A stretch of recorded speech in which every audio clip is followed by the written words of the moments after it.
Kumusta yung mga negosyo mo, pare? Ayos lang, pre. Kaya madalas na lang kitang nakakasama sa inuman eh. Hayaan mo, pre. Pag di ako busy, pupunta ko dito madalas. Mano po, Tito JR? Kawahan ka ng Diyos. Mano po, tay? Huwag mo nga akong hawakan. Nandidiri ako sa'yo. Wala akong anak na binabae. Tandaan mo yan. Oh, pare. Relax ka lang. Wala namang ginagawang masama yung anak mo eh. Galit ka na agad. Anong walang ginagawa, pare? Anong tawag sa pagiging malambot niya? Di ba masamang tignan? Sobra ka naman sa anak mo, pre. Hindi niya kasalanan kung bakit siya kanyan. Anong hindi niya kasalanan? Ang sabihin mo, gustong-gusto niyang lumante. Grabe naman kayo makapagsalita sa akin. Nakakasakit kayo ng damdamin. Tignan mo kaya ang katawan mo, ang laki-laki. Para kang lipante, tapos binabay ka. Tama na yan, pre. Mag-inuman na lang tayo.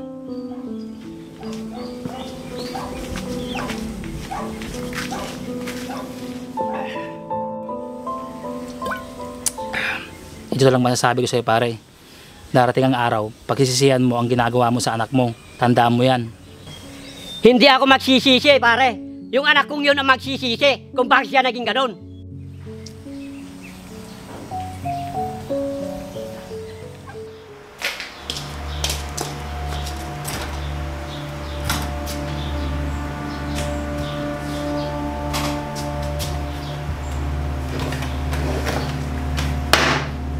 Hoy, ikaw! Halika nga rito!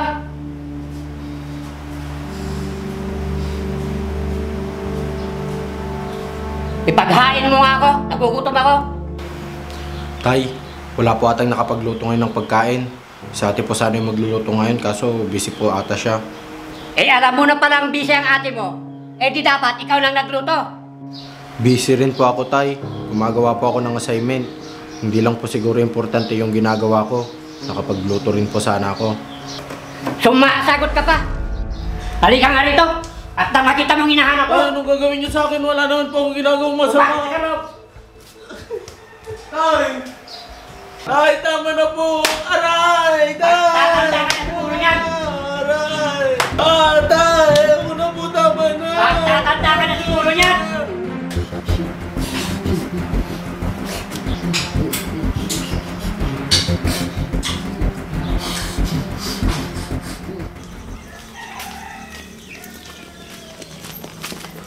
Tay, nasan po si Migs? Di ko pa nakita, baka nasa kwarto pa yon. Ate, mauna na ako sa'yo. Tignan mo na lang si Migs kung okay lang siya. O sige, mauna ka na. Titingnan ko na lang muna si Migs kung pumasok o hindi. Tay, mauna na po ako. Sige, Tay. Titingnan ko po muna si Migs.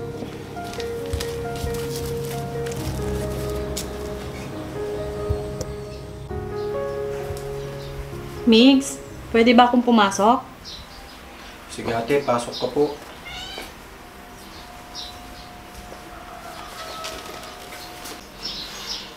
Hindi ka ba papasok sa eskwelahan ngayon? Kahit gusto ko man pong pumasok ate, tingnan niyo po yung itsura ko. Nakakaya magpakita sa mga kaklase ko. Pasensya na. Dahil sa akin, nasaktan ka ni tatay. Huwag mong sisihin yung sarili mo ate. Talagang mainit ang dugo sa akin ni tatay noon pa. Sa susunod, umiwas ka na lang kay tatay. Lalo na kapag lasing. O ate, ganoon na lang po siguro yung gagawin ko para hindi niya na ako masaktan ulit. O siya, sige, mauna na ako. Papasok na ako sa trabaho at baka malita ko. Ikaw na lang muna maggamot dyan sa mga pasamo, ha? O, yung billing ko, umiwas ka. Sige ate, mag-iingat po kayo.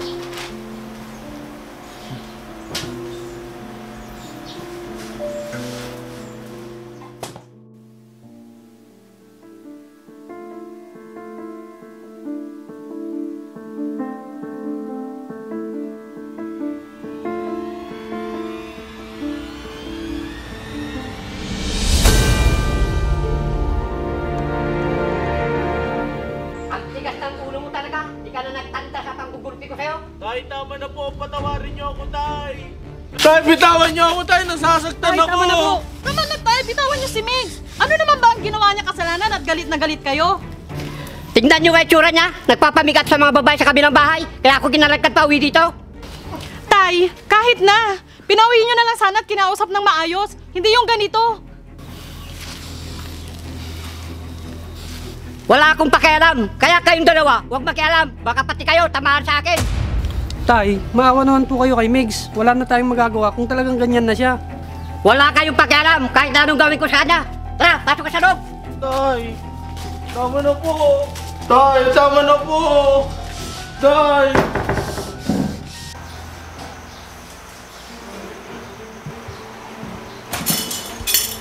Tignan natin kung hindi ka magtanda sa gagawin ko sa'yo. Tay, wag po. Tay. Aray. Tama na, tay. Tay, tama na po. Nasasaktan na po ako. Tay. Siguro naman magtatanda ka ng bata ka. Puro sakit ng ulo na lang binibigay mo sa akin. Di mo na ako binigyan ng kaya yan.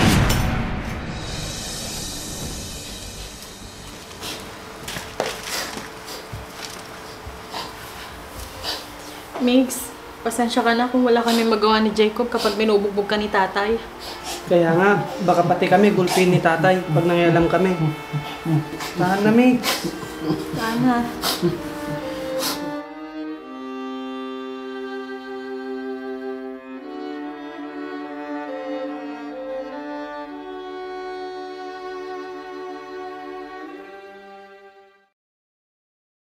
Oras na po pag-inom nyo ng gamot. Tay, Tumawag na bang mga kapatid mo? Alam na ba nila ang tungkol sa sakit ko? hindi pa po sila tumawag, tay. Pero nasabi ko na po yung tungkol sa sakit nyo. Bakit hanggang ngayon di pa sila umuuwi? Bago man lang ako mawala. Makahingi ako sa kanila ng kapatawaran sa mga ginawa ko. Kaya sana makauwi na sila. Buti pa sila, naisip ni tatay na humingi ng tawad. Samantalang ko, na nag-aalaga sa kanya, hindi man lang niya ako makita. Halos kalimutan ko ng sarili ko, masikaso ko lang siya. Di man lang niya naisip mga ginawa niya sa akin kung masama din ba loob ko sa kanya. Sa mga pang-iinsulto at panggugulping ginawa niya sa akin noon. Sa ngayon, hindi ko na dapat iniisip yon. Tapos na yon. Migs! Painumin mo ba ako ng gamot o matutulala ka na lang dyan? Ayoko, tay.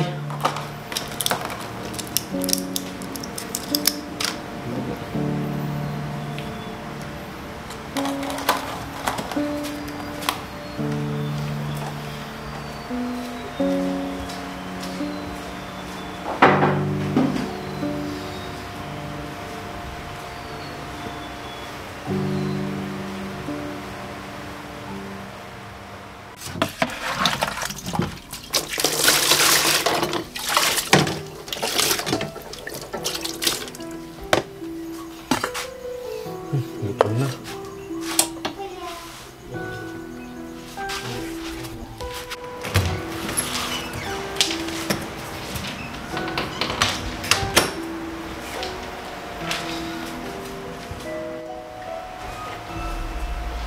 Tay, punasan ko po muna kayo bago kayo kumain.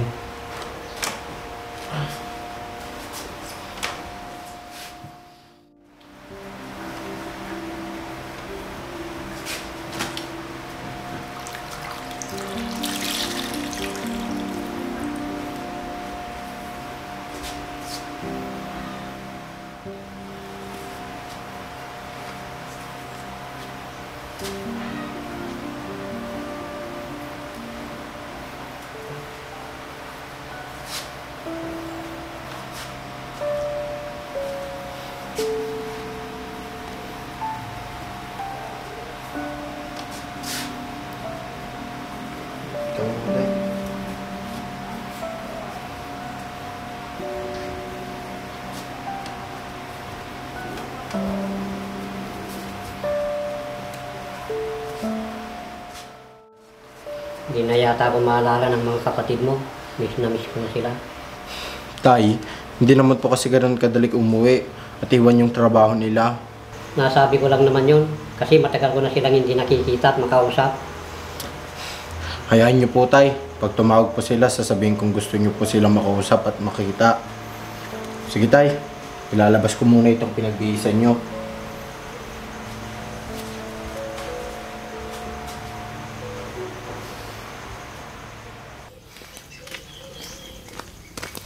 Uy, Beshi! Ba't ganyan mukha mo? Ang lungkot mo naman. Naiinis ako sa tatay ko, Besh. Di niya na ako mahal. Intindihin mo na lang siya, Bes. Di ba may sakit tatay mo? Ayun na nga, Beshi. Lagi na lang si kuya at ate yung hinahanap niya. Samantalang ako di niya makita. Ako na nga lang itong nag-aalaga sa kanya. Baka lang naman namimiss ng tatay mo sila ate at kuya mo, kaya siya ganun. O sige na, Bes. Mauna na ako. Sige, Besh. Ingat. Hello, ate. Buti napatawag ka. Gustong-gusto kang kausapin ni tatay. Ganun ba? Kamusta si tatay mo? Malala ng sakit ni tatay, ate.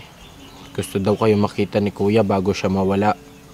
Ibigay mo kay tatay ang telepono at kakausapin ko. Sige, ate. Sandali lang.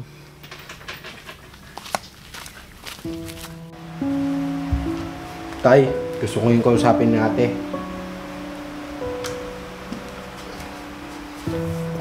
Hello anak, bakit ka napatawag?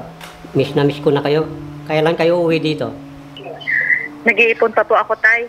Para pag makaka-uwi ako dyan, ito ko po yung tatagal po ako para maalagan ko naman po kayo. Kailan kaya yun anak? Naawa na ako kay Migs. Wala siyang kapalit na nag-aalaga sa akin. Akala ko baliwala lang ang lahat ng sakripisyo ko kay tatay. Nakikita din pala ako ni tatay. Sige anak, basta lagi kayong tumawag ha. Mahal na mahal ko kayo. Basta mag-iingat kayo palagi. Sige po, tay. Kayo rin po. Mahal ko kayo. Nag-iingat din po kayo.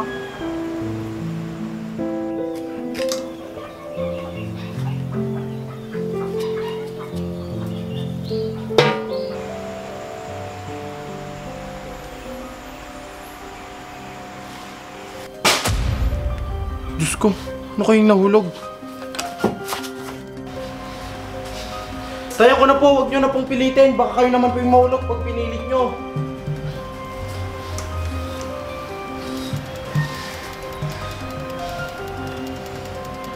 Tay, pag may kailangan po kayo, tawagin nyo lang po ako. Huwag nyong pilitin pag di nyo po kaya. Diyos ko, nagpapasalamat po ako. Dahil kahit ano pa ang ginawa ko sa anak kong ito, andito pa rin po siya para alagaan ako. Kahit alam kong nahihirapan na siya, hindi niya pa rin pinapakita at pinaparamdam sa akin na minsan napagod na siya. Kaya sana mapatawad ako ng anak ko sa lahat ng ginawa ko sa kanya, Diyos ko. Migs, anak, halika rito. Umupo ka sa tabi ko. May sasabihin si tatay. Tama po ba yung narinig ko, tay? Tinawag niyo akong anak? Oo, anak. Tama ang narinig mo. Bakit nyo naman po ako tinawag, tay? Anak, gusto ko sana humingi ng tawad sa lahat ng ginawa ko sa'yo. Sa lahat ng ginawa ko at pinaranas ko sa'yo, andito ka pa rin sa tabi ko at inalagaan ako. Tay, ang tagal kong hinintay itong pagkakataon na to. Mahal naman ko po kayo, tay. Patawarin mo ka, anak. Inusgahan kita kaagad. Matagal ko na po kayong pinatawad, tay. Hindi ko po kayang magtanim ng sama ng loob sa inyo. Talaga, anak. Salamat naman kung ganun. Pinagsisihan ko na ang lahat ng ginawa ko sa'yo noon.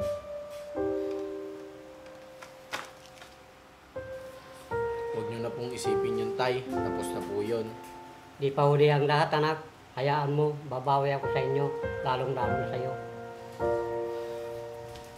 Pati naman kami, naiiyak sa inyong dalawa. Ate Layla! Kuya Jacob! Mga anak!